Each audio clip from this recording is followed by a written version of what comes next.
Jangan lupa like, komen, dan subscribe channel YouTube TVRI Bengkulu dan nyalakan lonceng notifikasinya. Balik lagi di Opini Obrolan Pagi ini. Pemirsa, masih dengan tema yang sama, yaitu menebar cinta dan kasih sayang melalui kurban. Dan masih bersama dengan Pak Ustadz. Nah Pak Ustadz, sekarang kita membahas mengenai hal-hal yang agak sensitif. Teknis di lapangan. Teknis di lapangan yang seperti apa? Mengenai pembagian hewan kurban. Itu seperti apa dianjurkannya dan sebaiknya Pak Ustadz? Ya, baik, ini masalah yang sangat penting juga untuk kita pahami bersama, terutama bagi para panitia yang diamanahkan untuk menyelenggarakan ibadah kurban di tempat masing-masing. Ya, pertama kita harus merujuk dulu bagaimana pembagian daging hewan kurban itu sebenarnya itu sudah dijelaskan secara rinci di dalam Al-Quran. Ya, peruntukannya untuk siapa saja yang berhak mendapati daging hewan kurban itu. Nah, kalau kita merujuk ke dalam surat Al-Hajj ayat 36, itu ada 3 kelompok orang yang berhak mendapatkan pembagian daging kurban itu. Ya, Allah berfirman, fakulu minha wa at'imul qani' wal mu'tar. Nah, jadi 3 kelompok itu. Jadi hewan kurban itu diperintahkan silakan makan bagi orang yang berkorban. Lalu berikan kepada al-qani'. Qani' itu kalau di bahasa kita kan orang yang tidak meminta-minta. Artinya dari status sosial secara ekonomi orangnya mampu. Itu juga berhak mendapatkan daging kurban. Yang ketiga wal mu'tar. Mu'tar itu orang yang meminta-minta, ya, kalau kita bahasakan orang yang dari segi ekonomi kurang mampu. Nah, dengan demikian berdasarkan Al-Hajj ayat 36 ini, pembagian pendistribusian daging hewan kurban itu dikelompokkan menjadi 3 kelompok. Sebagian untuk orang yang berkorban, sebagian lagi untuk tetangga karib kerabat tanpa melihat status sosial. Kaya miskin dia punya hak boleh mendapatkan itu. Baru sebagian lagi untuk orang-orang yang membutuhkan, dalam hal ini fakir miskin. Nah, bagaimana teknisnya? Apakah secara proporsional itu harus seimbang misalkan? Ya sepertiga. Iya, betul. Nah, teknisnya di lapangan tentu Allah menginginkan lebih memprioritaskan orang-orang yang membutuhkan. Lebih memprioritaskan orang-orang yang membutuhkan. Bukan yang berkurban, ya, jadi yang berkurban tetap dia punya hak. Hanya saja nanti misalkan begini, kita menyembelih 1 ekor kambing.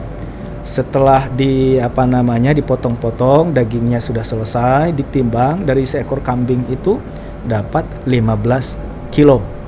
Nah, kalau dibagi 3 itu kan 5 kilo untuk yang berkorban, 5 kilo lagi untuk saudara-saudara tetangga yang status sosialnya mungkin ekonominya agak mapan, cukup. 5 kilo lagi untuk fakir miskin. Nah, apakah dibagi proporsional seperti itu? Tidak. Nah, jadi maksudnya 5 kilo bagi orang yang berkorban itu batasan maksimal dia boleh ngambil. Batasan maksimal, tidak boleh lebih dari 5 kilo. Kalau dia mau ngambil hanya setengah kilo saja, ya, karena dia sehari-hari bisa beli daging sendiri, itu lebih utama. Jadi itu maksudnya. Nah, begitu juga dengan orang-orang yang mampu. Kita lihat ternyata kurban tahun ini menurun. Nah, kalau dibagi semuanya, nanti ada yang nggak dapat di wilayah itu. Nah, nanti mana yang tidak dapat ini? Lebih baik kita prioritaskan, diberikan dulu kepada para fakir miskin. Nah, nanti yang tidak dapat itu mungkin dari segi ekonomi dia mampu. Tapi kalau bisa terdistribusi semua, misalkan korbannya banyak, baik orang kaya maupun miskin dapat semua, itu lebih baik. Nah, jadi begitu kira-kira gambaran untuk pembagian daging hewan kurban. Kemudian berikutnya Nabi mengingatkan, ya, bagian dari hewan kurban itu kulit-kulitnya, kaki-kakinya tidak boleh ada yang dijual. Nah, itu larangannya. Tidak boleh dijual. Ya, tidak boleh dijual. Semuanya harus dibagi habis, ya, peruntukannya 3 kelompok itu tadi. Ya, 3 kelompok itu tadi. Mungkin ada yang bertanya, Pak Ustadz, kami bingung mau bagi kulitnya ini jadi Iya, sering boleh jadi seperti masalah di apa tengah itu, masyarakat Pak Ustadz, kan. iya. Kalau dipotong misalkan 5 cm 5 cm dimasukkan ke dalam kantong-kantong itu justru mubazir nanti. Iya, nggak tahu Orang yang itu menerima apa. tanggung kan untuk Iya, apa betul. beresi yang 5 cm itu dibagi. Nah, jadi kalau kami boleh menjual Pak Ustadz, memang ada ulama yang berpendapat dengan ijtihadnya kulit itu boleh dijual dengan catatan uang hasil jual kulit itu tidak boleh digunakan sebagai akomodasi panitia. Oh, Tetapi uang dari penjualan kulit itu dibagikan kepada fakir miskin. Nah, ada yang berijtihad seperti itu. Nah, jadi begitu. Kalau tidak itu ya jangan sama sekali dijual kulit. Tidak boleh untuk pribadi berarti. Tidak boleh untuk pribadi. Nah, Jadinya dosa berarti ya Pak Ustadz ya. Iya, jadi dosa nanti. Kalau mau dijual ya peruntukannya untuk untuk fakir fakir miskin. miskin. Ya, tidak boleh untuk pembangunan masjid atau bahkan diinfakkan. pembangunan masjid pun tidak boleh? Nggak boleh. Nah, jadi begitu. Harus dibagi habis. Harus dibagi habis. Ya. Luar biasa dapat ilmu nih dari Pak Ustadz ini ya. Alhamdulillah.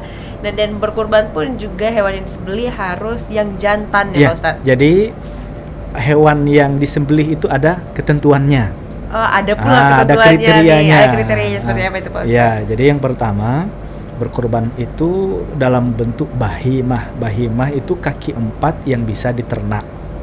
Kaki 4 yang bisa diternak. Kalau misalkan rusa kaki 4 juga. Iya. Tapi boleh nggak berkorban rusa? Ulama mengatakan nggak bisa karena dia nggak bisa diternak, sulit kita menernak. Yang bisa jadi itu kan? rusa itu nggak boleh Nggak bisa, Pak Ustadz? nggak bisa.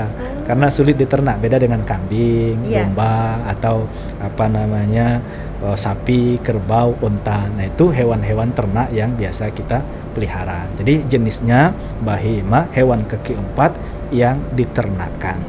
Kemudian berikutnya dari sisi umur. Dari sisi umur ada ketentuannya. Iya. Ya, kalau misalkan kambingnya itu kambing apa namanya, kambing yang berperawakan besar seperti domba, itu usia 6 tahun itu sudah boleh. Tapi kalau kambing kacang bahasa kita kan, kambing kacang itu sudah memasuki 2 tahun. Begitu juga sapi nanti dia sudah memasuki umur 2 tahun. Nah, itu. Jadi Kemudian harus diperhatikan itu ya Pak Ustadz? ya harus diperhatikan. Kemudian dari sisi fisik hewan yang dikorbankan. Iya. Ada cacat-cacat yang menyebabkan hewan itu tidak sah disembelih sebagai korban. Ada 4. Iya, Pak Ustadz. 1 yang buta, nampak jelas butanya. Itu kalau disembelih tidak sah kurban. Yang kedua, pincang. Oh, nggak Walaupun boleh, dia Pak? gemuk, Iya. tapi pincang gitu Pincang, kakinya iya, kan. betul. Tapi badannya sehat, gemuk. Nah, ini nggak bisa disembelih. Oh, tidak bisa. Tidak bisa disembelih. Berikutnya yang penyakitan. Nah, Ya, jelas betul. penyakitan. Baru yang keempat yang terlalu tua. Nah, sudah terlalu tua misalkan, nah ini juga apa namanya tidak sah disembelih. Ini cacat yang menyebabkan hewan sembelihan itu dihukum batal. Lalu ada cacat lagi yang hanya dihukum makruh. Sembelihannya sah tetapi hukumnya makruh. Apa itu? Yang pertama, tanduknya patah. Oh, Itu kan tadi. cacat itu kan? Iya, betul. Disembelih sah tapi hukumnya makruh. Giginya retak atau ompong. Mhm. Nah, ada gigi Kambing ompong. ompong gitu kan. Ya. Nah, ini sah tapi makruh. Begitu juga misalkan seperti ekornya potong, telinganya robek atau potong. Nah, itu apa namanya?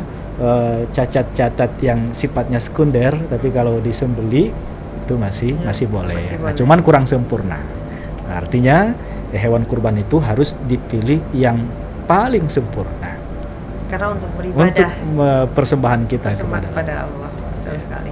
Benar-benar diperhatikan Ya, ya, benar-benar Pak Ustadz ya. diperhatikan. Mulai dari tanduk, giginya, ekornya. ekornya seperti Iya. apa, bahkan pincang juga tidak boleh tidak walaupun boleh disembelih. sehat. Walaupun ya, sehat, Pak Ustadz iya. ya.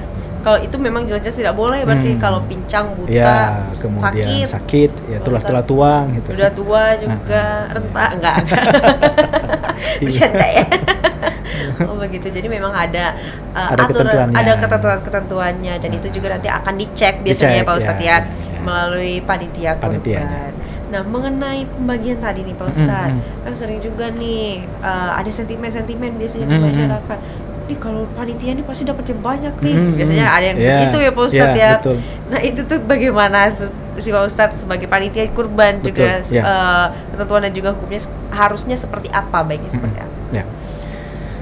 Nabi mengingatkan panitia tidak boleh menerima upah Oh, dari tidak. kegiatannya menyembelih atau ngurus hewan kurban Kurban. itu.